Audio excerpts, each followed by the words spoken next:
the judgment about yourself, the critical nature. Somewhere along the line, you said you wanted to be the embodied God, and somewhere along the line, you confused that with having to be perfectly human first. There is no such thing as the perfect human. You'll never be perfectly smart, thank God. You don't want to be smart. No, you want to be wise, intuitive. But you can't have the perfect body for more than about 3 to 5 years, and then it goes away.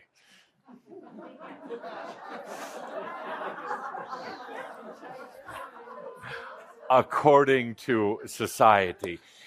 You never have the perfect job, the perfect mate, definitely not the perfect family. Need I say more? So, but it's a chase that people get into. It's a game that they play. It's never going to happen. I don't care if you are what you'd consider the most despicable person on the world. I don't care if you think you have a terrible self-image, your self-worth is low, low, low. If you think you have so many things you have to work on, don't. I mean, that's one of the fallacies. That's one of the lies in coming to realization. And they'll tell you have to, become a vegan, or you have to never have sex. Those are really strange things. Or they'll tell you have to do all these things. You can't.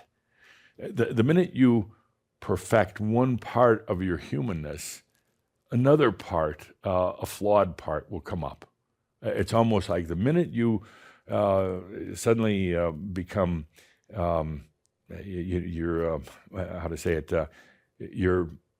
on this health food thing, and you only take in absolute, I don't know what you call them, Calder's telling me a few things. You only eat non-GMO, non-gluten, non-flavorful foods. The minute you perfect that and you think now that you're holy, Lord knows that the human will come up with something else on the other side that's out of balance. And then you go to try to fix that, and suddenly you're back to your old diet or whatever it is. But you could never get there with perfecting the human. You can never, ever get there. So don't even try.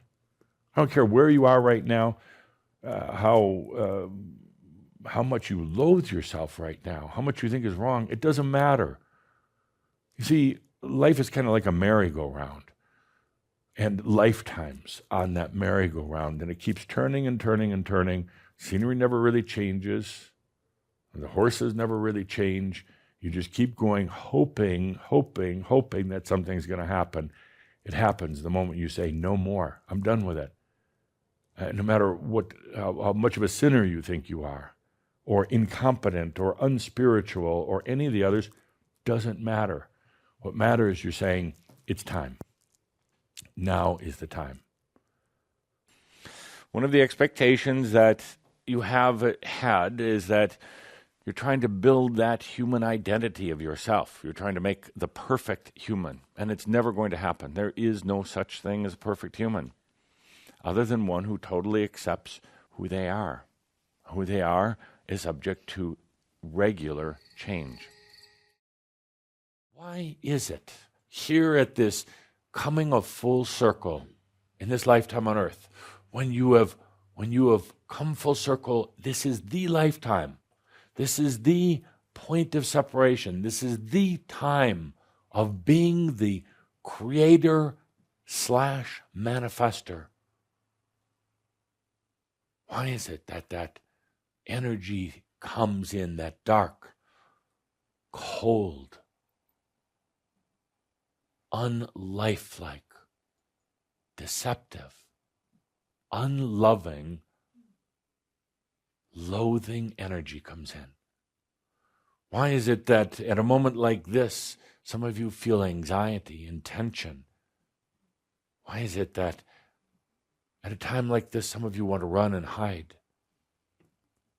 Why is it that you put such a big expectation on yourself that you can't possibly live up to your own expectation? That manifesting means you should be able to instantly heal and transform your body. and then you doubt whether you can do it. You think you're still too human. Why is it that you've come so close to true love, to true abundance, to health, to all the things that your heart wants to create, but it doesn't happen? Why is it that humans sabotage themselves? I think one of the things that humans and angels alike fear is completion. Is completion. The reason why they fear it, because once you've completed something, especially if it's all of your lifetimes that you're ever going to have, what's left? Once you've completed it, there's no passion. There's no what you would call drama. There's no carrot in front of you. So you know what happens so often? If life is like a big circle, right? When you're coming to the point of completion, you break down the circle. You break down what you've actually created so that you don't have to complete the circle. There's a fear, even amongst the angels, that when all this is completed, you become nothing. You cease to exist.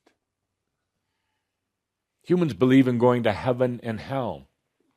Angels have this fear of non-existence.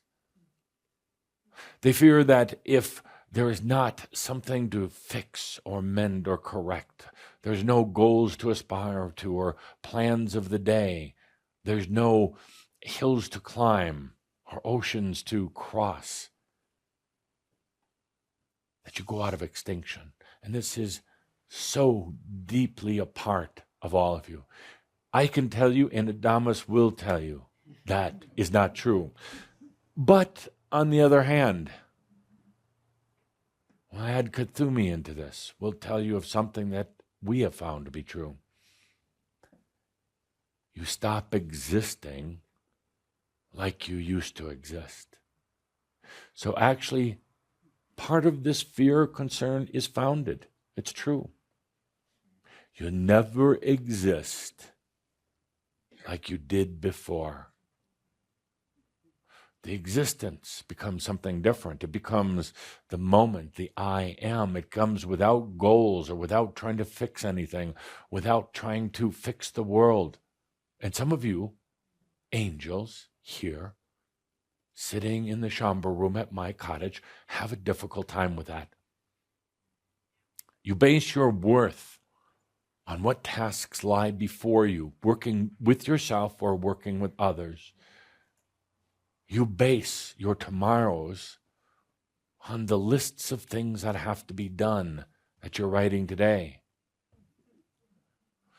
You base your worth, whether it is in the eyes of other humans on earth or the eyes of the angels in your spiritual family or in the Crimson Council, on what you're accomplishing and what you're doing.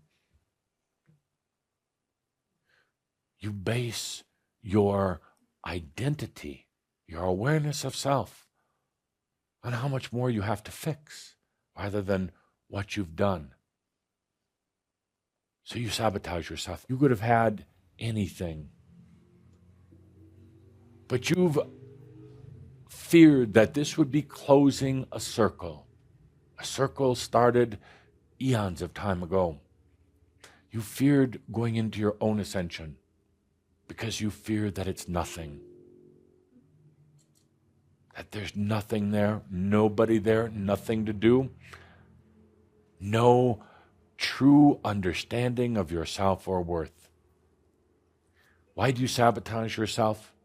Not because you're bad, not because there's things you have to fix or do, not because you're not worthy. You know, the funny thing is that any human at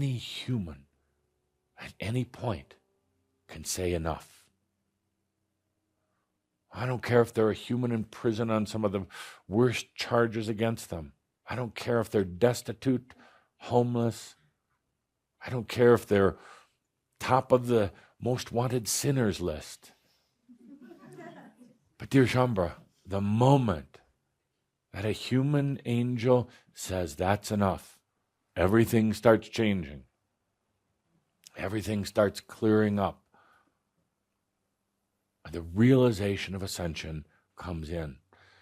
Why have you been sabotaging? Why have you been building up that castle and then demolishing it?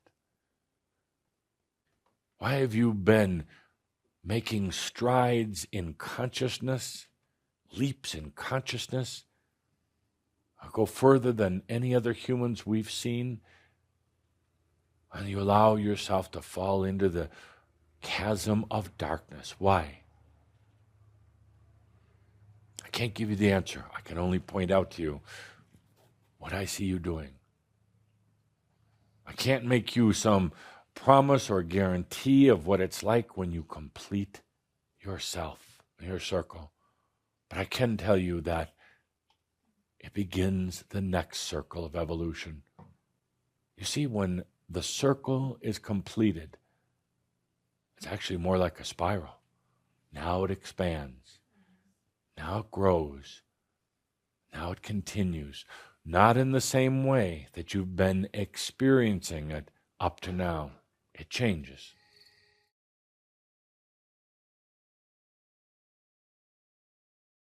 Joe had no self-worth. Joe did not value himself or what he was doing, so how could he possibly have enlightenment? Joe felt that he was less than perfect. You view yourself as something less than God, as something less than perfect. Joe also saw in his own reflection that everything he had done in every lifetime of a learning and growing experience, there were no mistakes along the way, ever. Even in lifetimes when he was a thief, or a bandit, or a murderer, all of it was appropriate. Yes, also in the lifetimes where he was a healer, a doctor, and a teacher, one who worked with others, they were appropriate also. Joe realized that he didn't have to ask the question, was he ready for his enlightenment? The answer was already there. He didn't have to ask the angels. All he needed to do was accept himself. Accept himself with total compassion and love, just as the angels accepted him. But he needed to do it within himself. At that moment, he achieved his enlightenment. At that moment, his divinity glowed within him, and he realized in the moment that everything was perfect and right. You don't have to ask the question, are you ready for your enlightenment or your divinity? Your divinity is here right now, ready to go, ready for you to understand the perfection of everything you have ever done. Your divinity is waiting for you to acknowledge that you don't need to have a job with a big business card that has big titles on it. You don't have to be speaking to hundreds or thousands of people. The work you are doing, the work you have done within you is what has made a difference.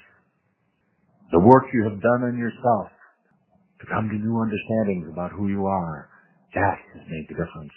You are worthy. We don't want to have to tell you this. We want you to understand it within yourself. We want you to accept that everything you have ever done has served a purpose and has been done in love and perfection. You've been hiding behind the thought that you had not learned enough, so therefore you could not teach. You've been hiding behind the fact that you needed to punish yourself through poverty, so you stayed in poverty. You've been hiding behind the fact that you need to do all of these things for other people, be in service to them, You get, dear friend, enlightenment when you come to your own sense of self-worth. Again, we do not want to have to say this to you again. You need to discover it on your own. You are worthy. You are God also. And everything you have ever done has been in the name of love. Everything. Everything. Everything.